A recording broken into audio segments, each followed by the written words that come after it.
I also wanted to acknowledge and pay respect to the Ngunnawal and the Ngambri people, the traditional owners of the land, and everyone here today. It's actually really exciting to be back in Canberra, I guess, after 10 years after we launched or had some preliminary discussions about tackling Indigenous smoking, and so it's really, really exciting to see how this conversation has changed.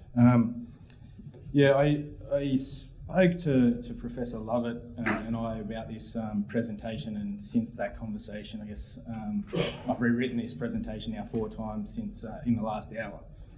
So we'll see how we go, and then Tom's given me some further direction, so that's exciting. So I'm here sort of to talk about significant life events and the impact on tobacco use, and some of the work that we're doing at ANU around the MyKauai study. So it ties together quite nicely. I also wanted to acknowledge the work that you were just doing and spoke about around the 9.8%. It's now 9.8% decline in smoking rate since 2014-15. So we've, since 2004-5, I should say. So we've updated that work and it should be published shortly. So what that means in real terms is that there's about 50,000 less Aboriginal and Torres Strait Islander smokers today than there would have been if the rates remain the same. So hats off to everybody in the room and outside to those communities that have been doing that hard work. As Tom mentioned, we're talking a little bit about colonisation and the determinants of health and those impacts. I think too often we forget about colonisation, which is where a lot of this conversation really stems from. Professor Gould spoke really eloquently about the ABCD model. I think if we go to the D in the discussion part around social and cultural context, we actually have a head start there. We know that colonisation has occurred and we know that it is ongoing. And so we can start to unpack that and think about it from a population perspective. The conversation is very different in communities, in Indigenous communities, than it is in the general population, so we should also acknowledge that. So some of the work we've been doing and some of the work of MyKauai is looking at unpacking some of the intergenerational impacts of colonisation and how it perpetuates, which we've already heard a little bit about this morning. I think there are also, while this is sounds somewhat deficit-based, the flip side of it is that with intergenerational trauma, we can actually make significant inroads and turn that around. So there is significant potential for change, and there are things that we can actively do to shift those things that might be risk factors to being preventative factors. And I'll speak a little bit about that in the 10 minutes that we have, essentially in introducing Dr. Chamberlain and the fantastic work that she does. So some of the things that we know that removal from country, we know that exposure to missions and reserves, we know stolen generations, knowledge of Indigenous affiliation and identity. We know that colonisation has actively disrupted that and continues to have repercussions today, and we see it played out in the media for good and for bad, predominantly for bad. But this impacts day-to-day life and also impacts, I guess, the locus of control and the impact of making not only a quit attempt, but maintaining a quit attempt. And there's no reason why this would be any different for a woman of reproductive age or the population more broadly. We also know that there are contemporary traumas, and that's another interesting component. So we know no access to country, we know worrying about being stolen, we know that feeling disconnected from culture also has a significant impact on life, on everyday life stresses, on that lack of control that we spoke about in terms of maintaining a quit attempt. And we know that this is intergenerational. All that to say that we can also impact that and try to focus on it. We also know about some of the other social determinants of health, which there's a really, really strong evidence base on around perhaps exclusion from education, exclusion from work, financial resources. We know that Aboriginal and Torres Strait Islander people are overrepresented in the justice system, and the list goes on. And we've seen that recently with the Closing the Gap report and the Close the Gap report. So I don't really need to stress that too much. But we do know that this has an impact on life. And so I guess if I go back to Gillian's presentation, perhaps we should be looking further back than looking at pregnancy by itself, but perhaps pre-pregnancy and before that. So if we can try and gain control and improve health and well-being more broadly, then we will see a decrease in smoking prevalence. we also know that this affects other health behaviours, so exercise, drinking, smoking, never smoking. I think there's also some really encouraging stuff that's come up through the ABS around initiation.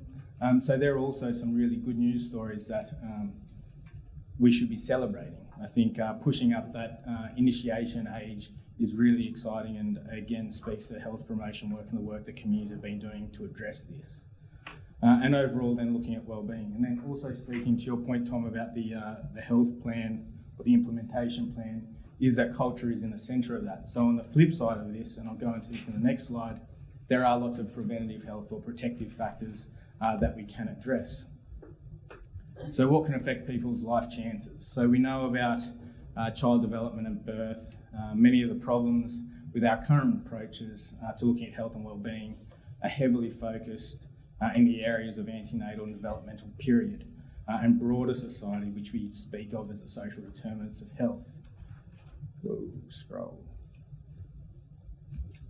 But what is often left out is the context that we've just sort of talked about and discussed around the active colonisation process.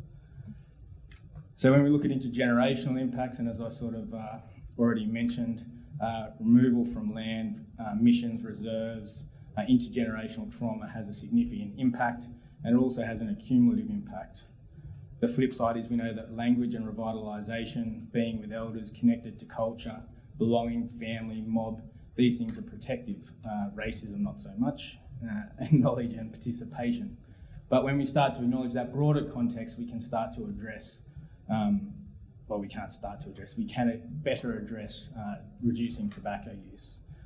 And just because some of these challenges exist doesn't mean we can't address tobacco, and doesn't mean that we shouldn't be addressing tobacco, which goes somewhat nicely into the point that Tom makes about the research we did at Woonunga. Not that anyone here is from Woonunga, but essentially what we found when we were doing some research is that that clients or participants that might be in that sort of catchment area were really keen to engage in a conversation about smoking, and that actually they wanted health professionals to speak to them about smoking, that they wanted to have optimal care from their clinicians as opposed to suboptimal or medical negligence. So that conversation is something that people wanted to have. They wanted to self-determine what that conversation was and how they engaged in that conversation.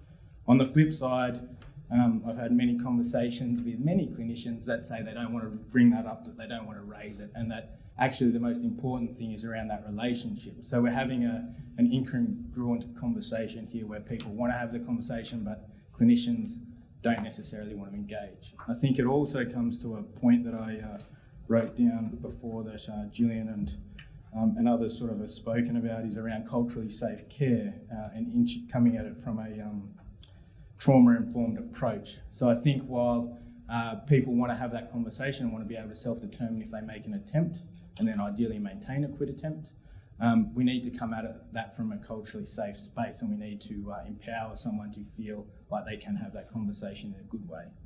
We also know Professor Lovett's PhD a long time ago now looked at trying to create culturally safe spaces, and so when he measured anxiety, and so he actually found that different clinicians would evoke different responses depending, even if they're asking the same question. So I think that relationship is essential when we're talking about this. So we shouldn't necessarily just be asking the question because we want to, but we have to do that in a culturally safe space and considering that context that I've just spoken about. This is a beautiful slide. It's tiny on this one. It's tiny for you guys too. Can everyone see that all right? It's basically summarises the last 60,000 years into one PowerPoint. So we can start from the front end. Oh, perfect timing. This is my last slide too, so take note.